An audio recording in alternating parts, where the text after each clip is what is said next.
The Quartermain family faced an unexpected storm when Willow Kane unveiled a calculated and ruthless strategy that would send shockwaves through Port Charles.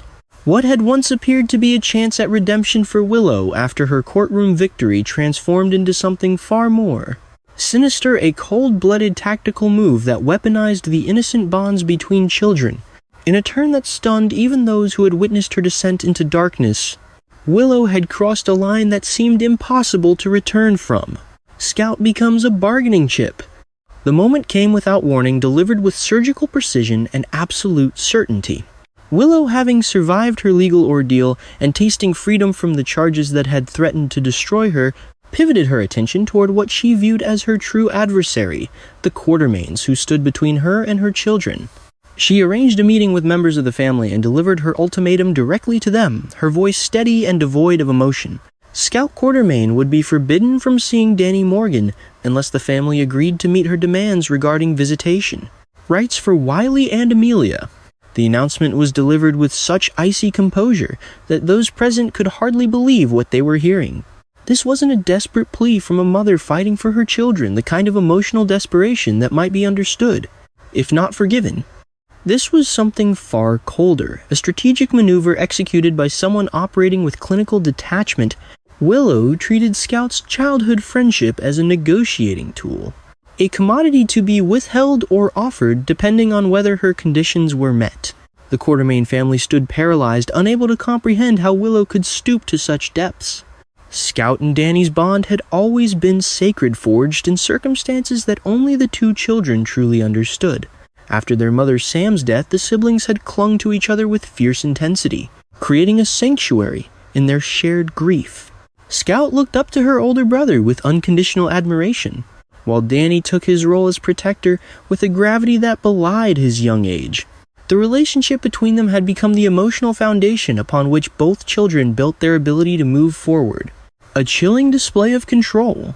What made Willow's move even more disturbing was the absolute certainty with which she delivered her threat. There was no hesitation, no wavering in her conviction. She looked the Quartermains in the eye and laid bare her willingness to emotionally devastate two children to achieve her personal goals. She wasn't angry or emotional. She was methodical and unmoved by the potential consequences of her actions. This was Willow at her most frightening, not consumed by passion or desperation, but acting with the cold clarity of someone who had already made peace with her own cruelty. She had crossed a line that seemed impossible to return from, transforming herself into something unrecognizable. The woman who had once worked as a nurse dedicated to caring for the sick and vulnerable now wielded emotional pain as a weapon with disturbing expertise. The strategic brilliance of her move was undeniable, even as its moral bankruptcy became equally apparent. By targeting Scout, a child who had no role in the custody dispute but who happened to share a vital emotional connection with Willow's leverage point, she had created a situation where the Quartermains could not defend their loved one without capitulating to her demands. It was a perfect trap, designed with the precision of someone who understood family dynamics intimately enough to exploit them ruthlessly. The Quartermain family had weathered countless storms throughout their storied history. They had survived business rivalries, romantic entanglements, and dangerous enemies. Yet none of those conflicts had ever crossed the boundary that Willow had just shattered. There had always been unspoken agreements that children were sanctuaries from adult warfare, innocent bystanders whose needs superseded personal vendettas. Willow had just erased that boundary with brutal finality. The indignation of those who cared. Members of the Quartermain family found themselves grappling with a mixture of fury and disbelief. How could the woman who had once been championed by some as a victim now transform herself into a predator? The betrayal cut deeper, because it had come from someone they had at various points attempted to help her understand. They had offered her shelter, employment, and compassion. And this was how she repaid that kindness. Alexis Davis, who had successfully defended Willow in court and fought valiantly to prove her innocence, found herself in an impossible position. She understood the pain of custody battles, intimately had navigated her own desperate struggles as a mother, and could recognize the difference between righteous desperation and calculated cruelty. What Willow was doing now crossed moral lines that Alexis herself had never dared to breach. regardless of her own struggles or the intensity of her maternal instincts. Elizabeth Baldwin, who had provided Willow with a safe place to stay and emotional support during her legal trials, watched in horror as her houseguest revealed depths of darkness that she hadn't suspected existed. The woman she had defended to others, the one she had believed deserved a second chance, was now demonstrating that such second chances might have been tragically misplaced. The tension within the mansion became unbearable. Every conversation felt loaded, every glance pregnant with unspoken arguments. What should have been a time for healing and stability following Sam's death had instead become a battlefield where the most vulnerable Scout and Danny were the ultimate casualties. The children began to sense the discord, unable to articulate what was wrong but feeling the weight of adult conflict pressing down upon them. A mother's descent into darkness. Willow's transformation raised haunting questions about what she had become. A mother's love is supposed to be unconditional, a force that protects and nurtures, that shields children from harm, rather than exploits their vulnerabilities.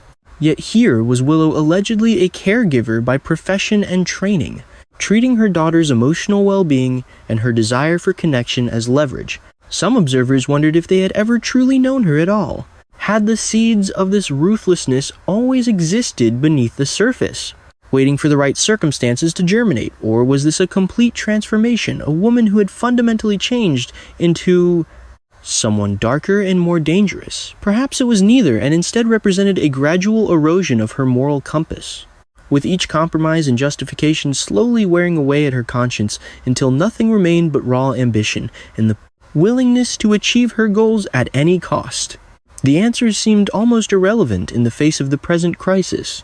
What mattered now was the reality of the situation. Willow had made it abundantly clear that she would sacrifice anything, even the happiness of innocent children, to reclaim her position as a mother. The question wasn't whether she was capable of such actions. She had already proven that. The question was whether anyone could stop her, or whether her willingness to weaponize her own children would ultimately prove unstoppable. The refusal to yield. Days passed with agonizing slowness, and the Quartermaines waited to see if Willow would soften her stance. Perhaps they thought with desperate hope the shock of her own words would cause her to reconsider. Perhaps something within her would reassert itself, some dormant sense of maternal decency that would override her calculated cruelty. Instead, Willow held firm with terrifying consistency. She didn't waver or hesitate when questioned. She reiterated her demands with the same icy resolve that had characterized her initial ultimatum, making it clear that she was fully prepared to follow through on her threats. The family understood with growing dread that they were dealing with someone operating in a different moral universe, someone for whom the normal rules of human decency no longer applied if they ever truly had.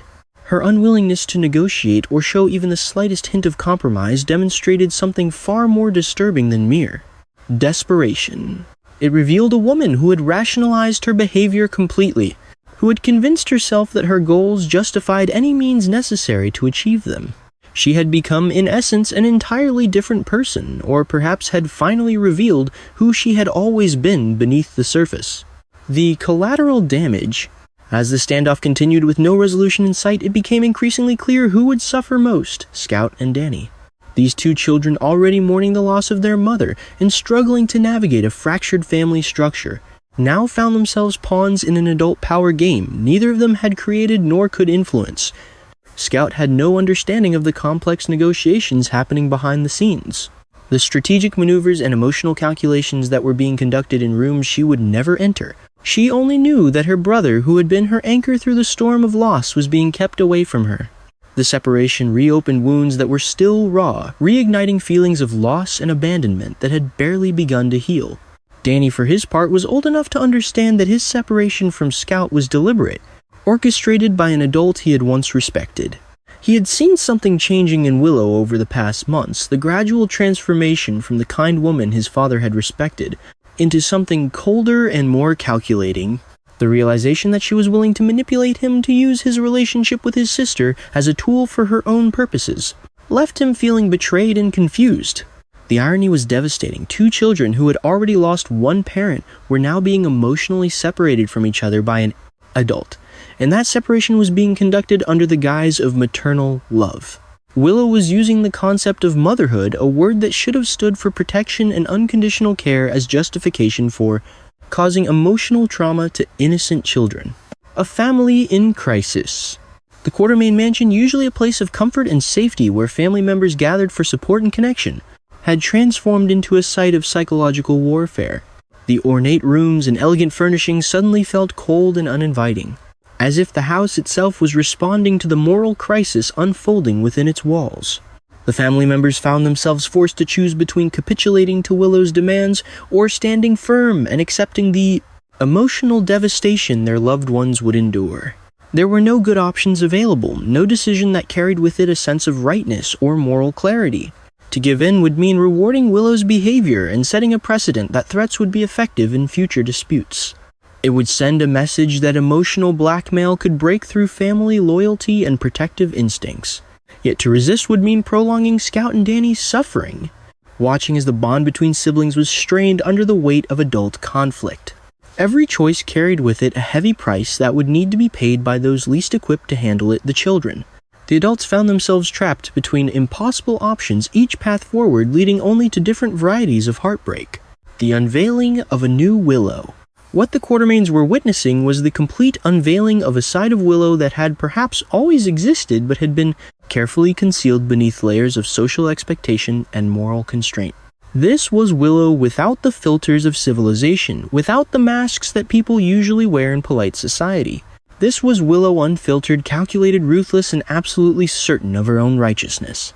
She believed apparently that her maternal claim gave her the right to do whatever was necessary to reassert control. She had transformed her desire to be a mother into justification for any action, no matter how harmful to those around her. The noble concept of motherhood had been perverted into a weapon, used to validate conduct that would be universally condemned under any other circumstances. The question that haunted observers